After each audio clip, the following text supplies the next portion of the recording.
Olá, começa agora o JR Entrevista. A Polícia Federal tem um grupo de profissionais especializados em elucidar crimes com técnicas científicas e tecnologia de ponta.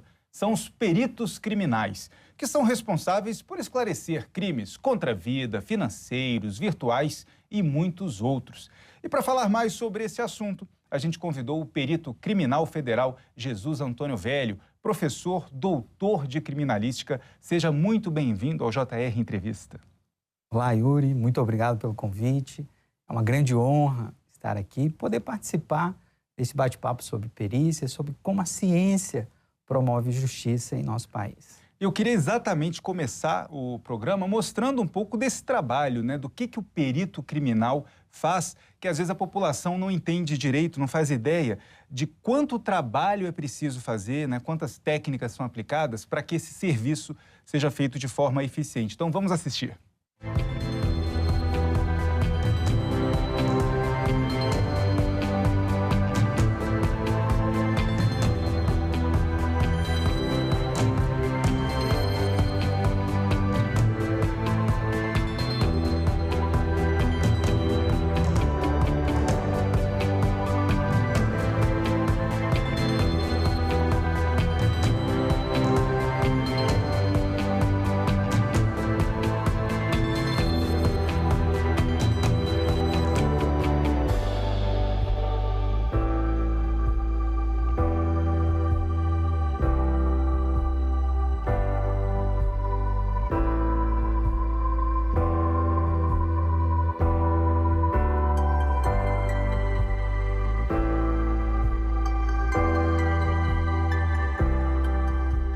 Vimos aí alguns exemplos do que a perícia faz de fato, para quem ainda não conseguia entender que tipo de trabalho é esse. Vendo as imagens, eu fiquei também me perguntando como é que a perícia criminal federal ela é estruturada hoje na Polícia Federal.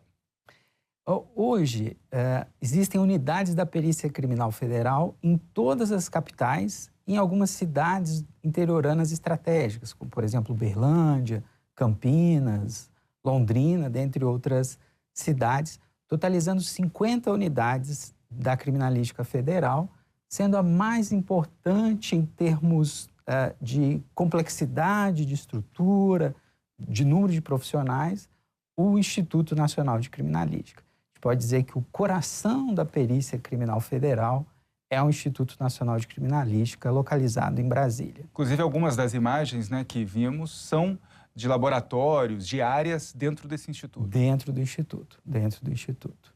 E um dos livros do senhor tem sempre essa temática do trabalho, do dia a dia, que são os locais de crime. O senhor, inclusive, lançou uma nova edição, uma nova publicação também sobre esse assunto. Qual que é o maior desafio da perícia e a importância desse tipo de publicação? O berço da criminalística, o início de tudo, de todo o processo, Yuri, se dá no local de crime. A gente pode dizer que o local de crime é o palco de geração dos vestígios, que é a matéria-prima do trabalho da perícia. Então, tudo que se sucede, todas as análises complementares em laboratórios, tem base o que é arrecadado, o que é encontrado nesses locais de crime. Por exemplo, de nada adianta a gente ter laboratórios de genética super estruturado, com equipamentos de última geração, se o vestígio ali gerado no local de crime não for corretamente preservado, não for corretamente identificado, transportado e, inclusive, armazenado quando chegar ali no laboratório. Então, esse livro, por exemplo, Locais de Crime, que a gente publicou recentemente, traça todas as etapas, desde o isolamento lá no local de crime, do reconhecimento daquele elemento como de potencial interesse para a investigação, até o descarte. Tudo que se tem que fazer, como que se deve manipular. Hoje, até pouco tempo atrás, cadeia de custódia era considerada apenas boas práticas na criminalística.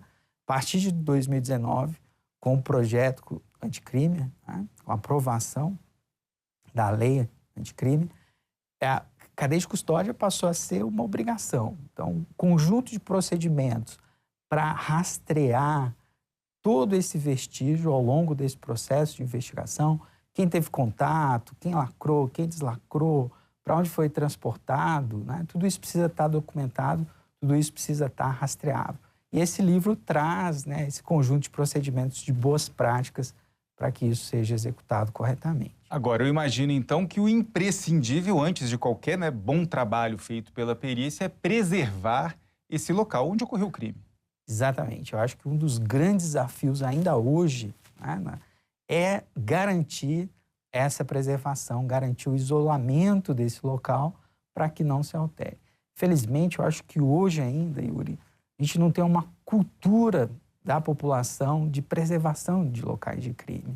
A gente vê locais de crime, às vezes, em via pública, atrair multidões. E precisa entender que o local de crime não é espetáculo. Local de crime é a base, é o início de um processo de investigação.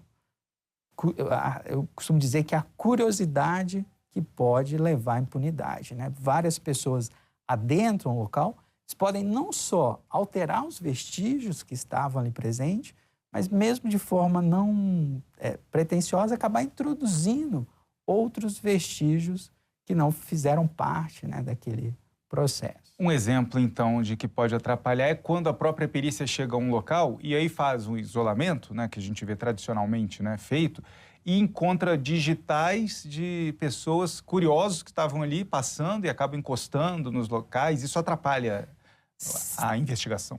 Certamente, Yuri. Não só digitais... É um exemplo. Mas claro, e é muito comum mesmo passar por ali, colocar, né? Mas a própria respiração, a pessoa está respirando, ela está jogando ali gotículas de DNA dela junto com a saliva. Mas até isso a perícia identifica, até então, isso, no local do crime? A perícia identifica, né? O contato ali, a passagem, pode deixar cair, pode fumar. Não é incomum fumar, deixar uma bituca de cigarro, a perícia coletar aquilo ali, achando que é um vestígio, e na verdade é algo ilusório, foi introduzido posteriormente ao crime. Isso atrapalha muito o processo investigativo, chega a retardar o processo, se vai por caminhos que são verídicos, né? Que não estão ligados realmente ao processo que o crime aconteceu. E sem falar também que a justiça tem que agir também nos casos em que se percebe que há intencionalmente uma decisão ali, ou de uma pessoa, por exemplo, um policial, ou alguém de uma comunidade interessado em não em atrapalhar o crime. Quando é algo proposital, a gente vê que às vezes há uma mudança na cena de propósito. Isso também é um problema sério. Isso também é um problema sério e hoje já é tipificado como crime. Se comprovar que essa alteração foi feita com o objetivo de desviar a investigação para outros caminhos, é considerado fraude processual. A partir de 2019, o Código de Processo Penal traz explicitamente essa tipificação, né? A alteração desse local, a pessoa responde por fraude processual. Perfeito. E você pode assistir ao JR Entrevista na Record News, no portal R7, no Play Plus, no Jornal da Record, no JR 24 horas, à 00:30 e também nas nossas redes sociais. E uma decisão recente da Justiça Federal determinou que 3 réus naquele processo sobre o assassinato do indigenista Bruno Pereira e também do jornalista britânico Dom Phillips, esses 3 réus vão à júri popular. Eu, inclusive, acompanhei o trabalho da perícia que foi feita aqui em Brasília, né, nesse caso, que conseguiu elucidar ali muitas das questões que estavam em aberto quando os corpos foram encontrados. Foi uma atuação bastante emblemática da perícia da Polícia Federal, explicando exatamente essa importância do trabalho no local de crime e esse trabalho posterior também no laboratório, né? Perfeito, Yuri. A Perícia Criminal Federal teve um papel muito importante nesse caso. Começou a atuar desde os momentos iniciais de busca pelos desaparecidos junto com as equipes de investigação. Então, foram periciados os locais relativos à emboscada, execução, onde os corpos foram queimados, locais relativos onde esses corpos foram enterrados. Além da perícia nesses ambientes, ainda os corpos foram trazidos para o Instituto Nacional de Criminalística aqui em Brasília, onde os exames continuaram visando a identificação, né, daquelas pessoas, visando entender a dinâmica, como que o crime aconteceu, né, e, enfim, detalhes. E a perícia teve, os peritos que trabalharam nesse caso, né, grande êxito na determinação aí de toda a dinâmica de como efetivamente se processou esse crime. Acabaram que foram dados, né, colhidos ali, coletados, tanto no local do crime, como depois, né, com esses exames laboratoriais feitos aqui em Brasília, que foram incontestáveis dentro do processo que culminou aí na ida dos 3 réus agora a júri popular, né? Exatamente. A perícia conseguiu reconstruir cada detalhe desse crime com uma série de laudos, né? Então, começa com o laudo de local de crime, laudo odontológico, laudo de DNA e o laudo de reprodução simulada. É um laudo muito interessante que junta todos os elementos objetivos, os vestígios, mas também as informações subjetivas, depoimentos sobre o caso, e aí consegue trazer uma riqueza grande de detalhes, cada etapa, cada passo desse crime monstruoso. O senhor está falando da reconstrução ali da cena do crime, né? Exato. Se repete, se faz uma simulação bem próxima do real. Exatamente. Se utiliza atores, né? E aí aquela história ela é revivida, ela é recontada em detalhes utilizando atores nessa simulação. E a nossa repórter de conteúdo, Natália Martins, está na redação multiplataforma da Record TV e tem uma pergunta para o senhor. Os peritos da Polícia Federal, já no começo desse ano, tiveram um grande desafio, que foi o 8 de janeiro, né? Eu queria que você contasse um pouquinho para a gente da atuação da perícia nesse caso e, em seguida, que dentro desse caso ainda, você explicasse como que de um vestígio a gente chega a um inquérito policial. Sim, Natália, sem dúvida, 8 de janeiro foi um dos maiores desafios da perícia criminal federal da história. 8 de janeiro representa hoje o maior caso de atuação concomitante de peritos federais da história. Foram mais de 50 peritos que atuaram já no primeiro momento, já nas primeiras horas de investigação do 8 de janeiro. Então, em torno de no início da noite, os peritos chegaram ali na sede dos 3 poderes, começaram inicialmente a perícia de local, né? Tentando caracterizar os danos ocorridos ali nos prédios e também vestígios que permitissem identificar as pessoas envolvidas naquele processo, né? Por onde elas entraram, por onde elas circularam, o que elas fizeram, né? Todos esses vestígios são coletados, são documentados, são examinados ali na hora e posteriormente também em laboratórios especializados do Instituto Nacional de Criminalística. E eles chegam ao processo, entram ali no inquérito através do laudo pericial. O laudo pericial é o documento que apresenta os resultados de exame, seja em local, seja em laboratório, dos vestígios. E as imagens das câmeras de segurança, tanto do Congresso Nacional como do Supremo Tribunal Federal, do Palácio do Planalto, elas também são usadas para entender a dinâmica? Também é feita uma perícia no vídeo ou é uma perícia que é mais ali no objeto, no local mesmo, de fato? Excelente questão, Yuri. Sim, as imagens são fundamentais para a gente entender a análise, a gente chama a perícia de análise de conteúdo desse material, né? As imagens mostram detalhes de atuação e permite, inclusive, a individualização de comportamentos de várias pessoas ali que participaram daqueles atos aquele dia. Então, a perícia nas imagens são fundamentais, não só para entender essa dinâmica, mas também para identificar essas pessoas.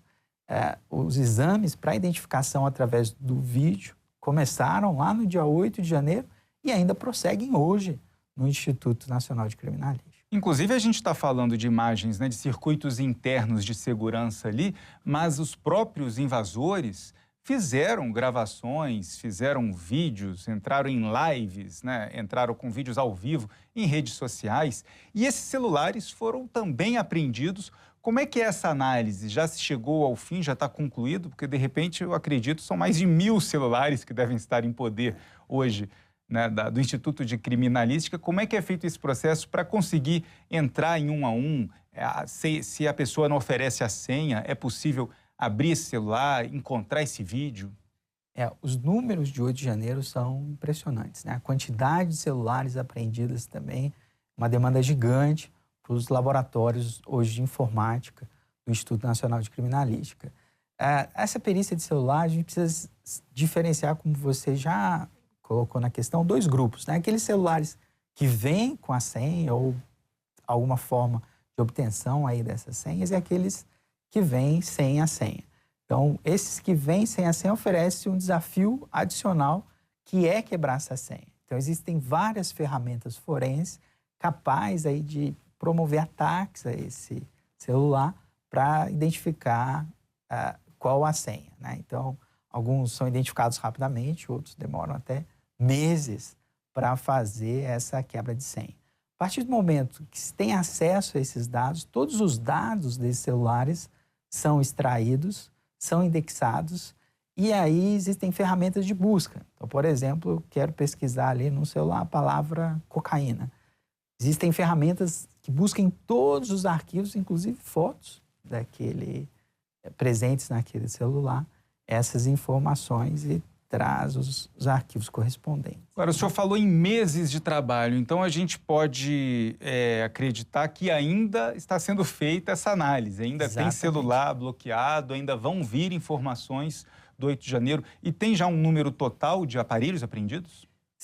Tem, mas eu não sei esse número de cor aqui agora para te passar, né? Mas eu sei a quantidade de celular é muito grande e sim, há material ainda sendo periciado de 8 de janeiro. Tem um prazo, uma meta para concluir essa perícia? A equipe está dedicada, existe uma equipe dedicada integralmente a esse material para tentar terminar isso o quanto antes. Mas o volume de trabalho é um volume de trabalho nunca visto antes na história, num único caso. E também tem um outro problema ao celular às vezes, né? Que é o aparelho físico estar perdido, o próprio investigado some com esse aparelho, né, para não ter essa obtenção ali física do material, um desbloqueio de senha, mas há uma alternativa que a gente já vê a perícia trabalhando nisso também, que é investigar o material que está na nuvem, ou seja, aquele material que saiu do celular, foi feito ali, né, uma transferência do arquivo para um site, para uma plataforma digital e já está sendo usada como prova parte, né, desse material que a Polícia Federal, o Instituto de Criminalística Federal, já conseguiu resgatar. É um desafio maior quando esse material também está numa nuvem, mas é possível fazer essa análise. Exato, sim. O desafio aumenta, mas sim, existem ferramentas, existem procedimentos para se acessar esses documentos também presentes em nuvem. A complexidade hoje do celular aumentou muito, né, Yuri? Eu lembro quando eu entrei há quase 20 anos atrás, trabalhando com perícia. Perícia celular era feito ali como um usuário, né? Acessava ali o celular, lembra até dos quesitos, né? Quais as chamadas efetuadas, e geralmente no início lá, ficavam umas 10 chamadas no máximo, 12, né? Quais as efetuadas, quais as recebidas, quais os contatos de agenda, basicamente se restringia a isso, né? Hoje, se observa, os smartphones são basicamente computadores de bolso, né? Então, a complexidade de trabalho e a quantidade de informações também aumentou muito que se consegue extrair, né? São vídeos gerados pelo computador ou armazenado via mídias sociais, acessos a aplicativos, da localização da pessoa com base em pontos de conexão com Wi-Fi em diferentes regiões.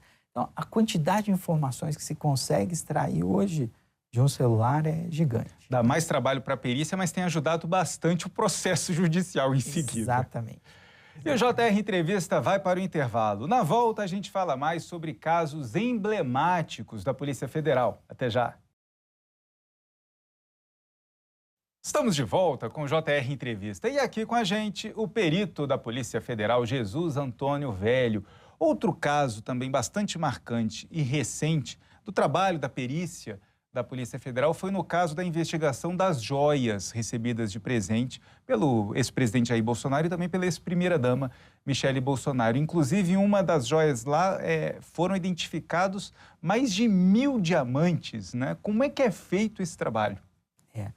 Colar, por exemplo, né, fazia parte do kit das joias, tinha 2.061 diamantes. Cada um desses diamantes é analisado individualmente. Então, é analisado composição química, é analisado as características de lapidação, formato, etc. Isso a conservação desses diamantes, isso é determinante para a determinação do preço desse colar, né? E isso foi feito pelos peritos especializados em geologia no no laboratório de Mineralogia e Gemologia do Instituto Nacional de Criminalística. E esse laboratório também analisa a quantidade de ouro, prata, outros metais preciosos, outras pedras preciosas, é tudo feito, essa análise é feita ali. Isso. As mais variados tipos de ligas metálicas e joias são analisadas nesse laboratório. É muito comum receber das principais atividades desse laboratório é a análise de ouro. É nesse laboratório também que é desenvolvido o projeto Ouro-Alvo da Polícia Federal, em que se pretende determinar a origem, rastrear a origem desse ouro, por exemplo. E a gente também vê uma situação muito grave acontecendo no Brasil, começou em outros países, principalmente na Europa, mas é a criação de pequenos laboratórios de drogas sintéticas. Esse também é uma outra área, né, aquelas chamadas drogas K, que vem assombrando muitos países já, e a Polícia Federal tem atuado nisso. Como é que pode ser feito um trabalho de perícia que ajude no combate à proliferação dessa droga no país? Perfeito. A gente tem um grande número de peritos atuando especificamente nessa área de identificação das drogas, né? Sempre que um material suspeito de ser droga é apreendido, ele precisa ser encaminhado para a perícia. É a perícia que identifica e diz se esse material é droga ou não e qual droga ele é aquele material, está presente ali e até em que concentração ela está presente. A drogas K, né, que esse ano foi muito relatado, divulgado e se constitui mesmo um grande problema de saúde pública, são, na verdade, canabinoides sintéticos. São substâncias que imitam ali o efeito dos canabinoides presentes na maconha, mas com uma estrutura química totalmente diferente. No entanto, agem nos mesmos receptores. E aí o trabalho da perícia é exatamente identificar essa concentração que, claro, quanto mais forte for a droga, maior risco para a saúde de quem está consumindo, né? Exatamente. A perícia tem esse papel de identificar qual é a substância e até dizer se é uma substância já conhecida ou se é uma substância nova. A Polícia Federal identifica aí, todos os anos novas substâncias que não estavam prescritas, que não eram substâncias já consideradas ilegais. Existe um grupo novo hoje de drogas chamadas drogas de desenho, que são drogas produzidas com pequenas modificações estruturais para fugir desse processo de fiscalização. Então, não só identificar drogas conhecidas, mas também drogas que ainda não são conhecidas no nosso país. E a gente falou aqui de diversos assuntos que o trabalho da perícia dentro da Polícia Federal é fundamental para a gente chegar a um resultado final. E eu queria que o senhor, dentro da sua experiência, né, de mais de 2 décadas nesse trabalho, né, no Instituto de Criminalística Federal, pudesse lembrar para a gente de algum caso que o senhor considere mais emblemático, que marcou a sua carreira até aqui. Eu acho que um dos casos que mais marcou a minha atuação foi a perícia em Brumadinho, né? Sem dúvida, foi o maior local de crime que eu já pisei. Mais de 290 hectares, Yuris, ali, a área atingida pela barragem. E com a caracterização de uma quantidade de danos imensuráveis. Danos contra a vida, danos contra o meio ambiente, danos contra o patrimônio, danos contra a economia local. Então, a quantidade de vestígios e a repercussão, né, daquela situação ao longo aí da minha carreira, certamente foi o que mais me impressionou. Deve ter sido um desafio muito grande, né, fazer essa identificação ali do local do crime, não só pela extensão, como o senhor disse, mas, por exemplo, até hoje temos corpos que não foram encontrados, né, e não devem mais ser encontrados. Exatamente. O desafio ali era gigante, né? Lembro quando eu cheguei no local, o primeiro desafio era identificar onde estava, né? Tudo que você olhava ali era coberto por lama. Dizer, olha, aqui era o restaurante. Você olhava, lama. Aqui era a pousada, lama, né? Assim, eu acho que a quantidade de corpos encontrados, se comparar com outros desastres internacionais, foi muito exitosa, né? Graças ao grande trabalho realizado também pelo Corpo de Bombeiros, nesse caso. Perfeito. O JR Entrevista fica por aqui. Lembrando que você pode assistir ao programa na Record News, no Portal R7, no Play Plus, no Jornal da Record, no JR 24 horas à 00:30 e também nas nossas redes sociais. Muito obrigado pela presença aqui no nosso JR Entrevista. Até uma próxima oportunidade. Eu que agradeço, Yuri. Muito obrigado. E muito obrigado também a você pela companhia. Até a próxima. Tchau, tchau.